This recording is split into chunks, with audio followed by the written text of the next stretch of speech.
В эфире «Вечерние новости». Расскажем о главных событиях к этому часу. В студии ведущий Василий Раченко. Здравствуйте. Алексей Кудрин спрогнозировал спад российской экономики на 7-8%. Сегодня в мире отмечают День породненных городов. Как и с какими регионами связана Якутия? Российские десантники впервые высадились в Арктике с высоты 10 тысяч метров в честь грядущего Дня Победы.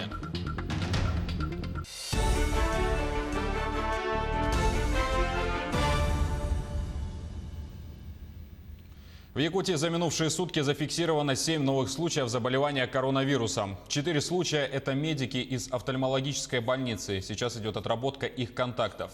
2 пациента находятся в тяжелом состоянии. Врачи борются за их жизнь. Прибавился 1 случай по Аймиконскому району. Анализы из поселка Уснера обработаны. Теперь там находятся 2 заболевших COVID-19. Они изолированы и находятся на лечении. Всего с начала пандемии зарегистрировано 159 случаев заражения. 18 человек выписались после полного выздоровления. Сегодня в Республике Саха-Якутия продолжает оставаться напряженной ситуация по завозу и распространению новой коронавирусной инфекции. Задействовано уже в борьбе с вирусом 9 наших районов, и в том числе город Якутск. Мы сегодня видим 3 вида этих распространений этого вируса. Это первые завозные случаи, они продолжают иметь место быть. Второй – это круг контактных, которые мы тоже выявляем интенсивно.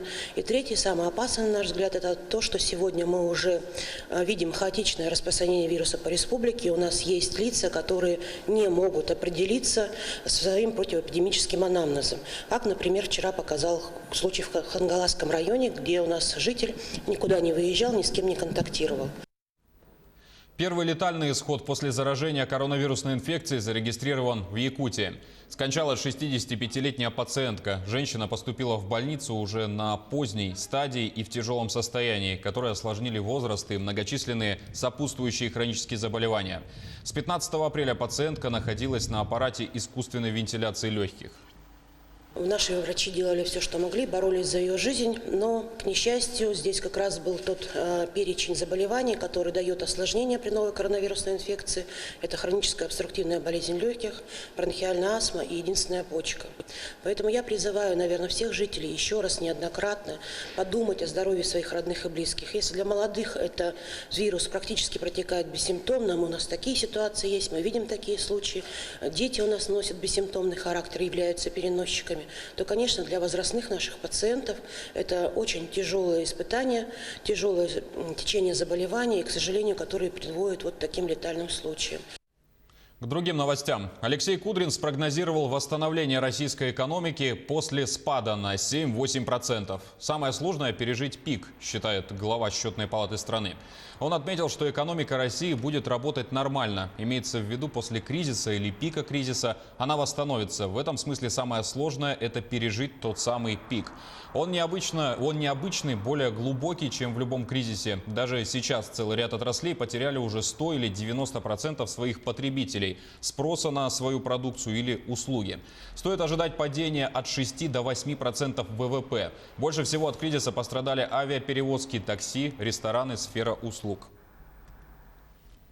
Между тем, Росстат сообщил о сокращении реальных доходов россиян. По данным Федеральной службы государственной статистики, за январь-март 2020 года они сократились на 0,2% по отношению к первому кварталу 2019 года. При этом индекс цен напротив показал рост почти на 2,5%. В него входят продовольственные, непродовольственные товары и услуги. Между тем, среднедушевые доходы населения за указанный период составили 31 200 рублей. В Мирном стартовала районная акция «Сидим дома». Волонтеры начали раздавать жителям наклейки с призывом «Мы выбираем самоизоляцию». Первыми ее участниками стали работники Алроса, которые работают на дому. Своим примером они показывают, какая важная задача сейчас стоит перед каждым жителем страны. Ивана Филиппова с подробностями.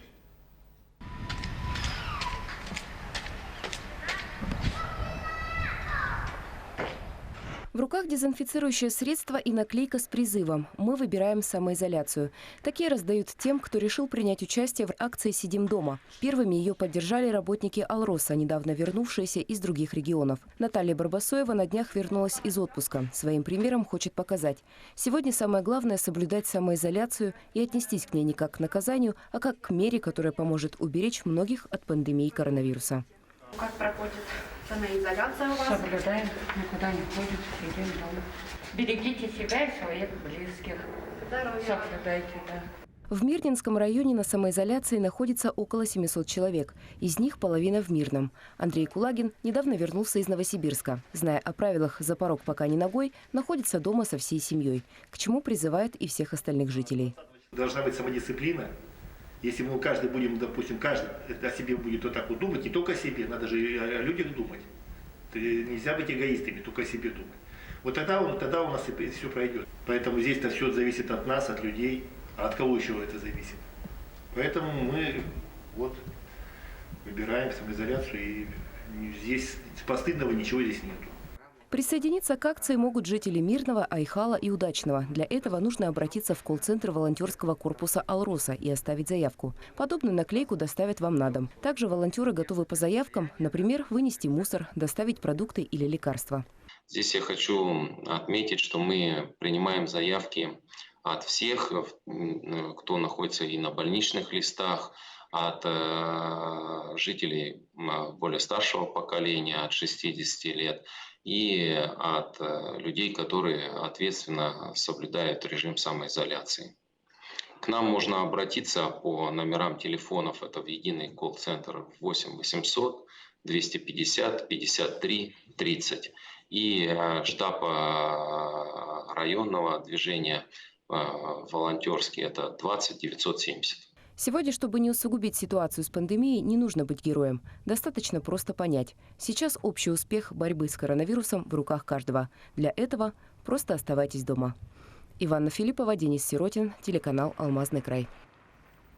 Ежегодно в последнее воскресенье апреля отмечается Всемирный день породненных городов. Города-побратимы, между которыми установлены дружественные связи, знакомятся с жизнью, историей и культурой друг друга. Как и с какими регионами связана Якутия, расскажет Полина Долинская. В 2014 году в центре нашего города была открыта стела городам-побратимам Якутска. Памятный знак выполнен в концепции дерева дружбы, ветви которого раскинулись по 7 направлениям. На каждой табличке написан город и страна, к которой он относится. Также нарисован герб в цветном исполнении и расстояние в километрах. Венчает эту композицию плафон, выполненный в стиле земного шара. Ежегодно в последнее воскресенье апреля отмечается Всемирный день породненных городов или городов-побратимов. Город Якутск был пионером в этом деле. И на сегодняшний день уже 9 городов различных стран установили побратимские связи с нашей республикой.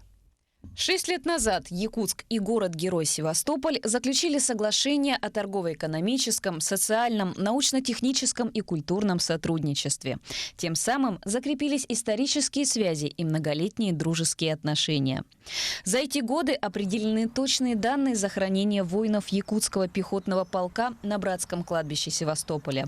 Благоустроен сквер на улице Якутской в Нахимовском районе города. А сотни якутских детей отдохнули в оздоровительном лагере на Черном море. Якутия нам помогла сделать нашу площадку, это мы знаем. Якутия, да, как улица наша якутская, то наш братский народ нам помог. Так что спасибо, Якутии. Такое непростое для всей страны время – одна из основных задач братских городов – помогать друг другу. Так, китайская провинция Хэлунцзян первой протянула руку помощи и отправила партию гуманитарной помощи в Якутск. Она включала в себя маски, респираторы и средства индивидуальной защиты. Ранее наш регион оказывал помощь провинции Хэлунцзян в борьбе с коронавирусом. Поэтому китайская сторона быстро откликнулась на помощь якутянам. Мы, в свою очередь, хотели бы поблагодарить наших коллег, что действительно по нашей просьбе первые отозвались и сделали такую помощь.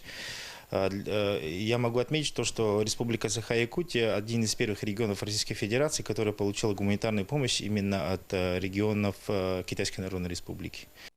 Всемирный день породненных народов – это не просто праздник. Это еще один повод напомнить, что наша сила в единстве. Полина Долинская, Денис Тишин, Григорий Николаев, Якутск, Севастополь.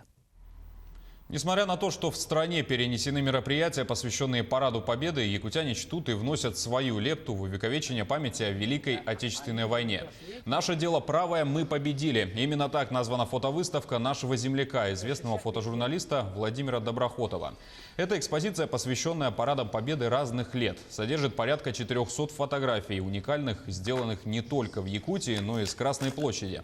Однако Доброхотов, как и все, также соблюдает самоизоляцию и пока символически открывает фотовыставку вместе с вами, зрителями нашего телеканала, из своего дома. Кроме того, Якутия-24 перенесет его выставку в виртуальную реальность, которая чуть позже будет размещена на нашем сайте.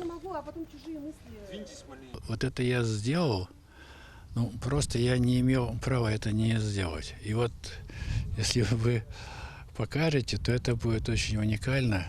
Вот. А фотографии, они вот такие вот уникальные с Красной площади. С Красной площади вообще. И как раз 9 мая вот я решил все равно, что бы ни случилось, сделать, показать и сказать: мы живы. Память. Если мы вот это делать не будем, мы будем просто овощами, мы все забудем. Российские десантники высадились в арктических условиях с высоты 10 тысяч метров. Помогли им в этом новые парашютные системы, кислородное оборудование и самолеты Ил-76 военно-транспортной авиации. Десантники совершили прыжок в районе архипелага земля Франца Иосифа. По данным пресс-службы Министерства обороны, высотное десантирование было посвящено 75-й годовщине Победы в Великой Отечественной войне, а также 90-й годовщине образования воздушно-десантных войск. Групповой прыжок с парашютами с многотысячной высоты является уникальным. После приземления военнослужащие провели тактико-специальные учения с отработкой разведывательно-поисковых действий. Тренер норвежской национальной сборной по серфингу и несколько его друзей также решили удалиться от коронавируса за полярный круг. Теперь они покоряют волны у берегов Лафотенских островов. О том, как спортсменам пришлись по душе местные воды, Артем Сторонов. Небольшая группа серферов воспользовалась гибкими правилами самоизоляции в Норвегии, чтобы окунуться в холодные арктические воды у берегов Лафотенских островов. Один из них – тренер национальной команды по серфингу Шеннон Эйнсли, который сам родом из ЮАР. Сейчас это единственное место, где нет строгого карантина и можно продолжать заниматься спортом. Так что я здесь хожу по горам, катаюсь на серфе и сноуборде и наслаждаюсь компанией друзей. Кроме того, здесь нет акул. Сам я из ЮАР, а там их очень много. Несмотря на холод, все больше серферов приезжают в Норвегию, чтобы покататься. Здесь можно не только оседлать хорошую волну, но и насладиться живописными пейзажами при круглосуточном солнце во время полярного дня и северном сиянии во время полярной ночи. Карантинные меры, введенные в Норвегии в середине марта в связи с пандемией коронавируса, гораздо мягче, чем во многих других странах Европы. Людям, не имеющим симптомов заболевания, позволено выходить из дома, соблюдая безопасную социальную дистанцию. С понедельника здесь возобновили работу детские сады, а со следующей недели откроются начальные школы. По состоянию на субботу в стране зафиксировано почти 7,5 тысяч случаев заражения COVID-19. 201 человек умер. И на этом пока вся информация. До встречи в эфире.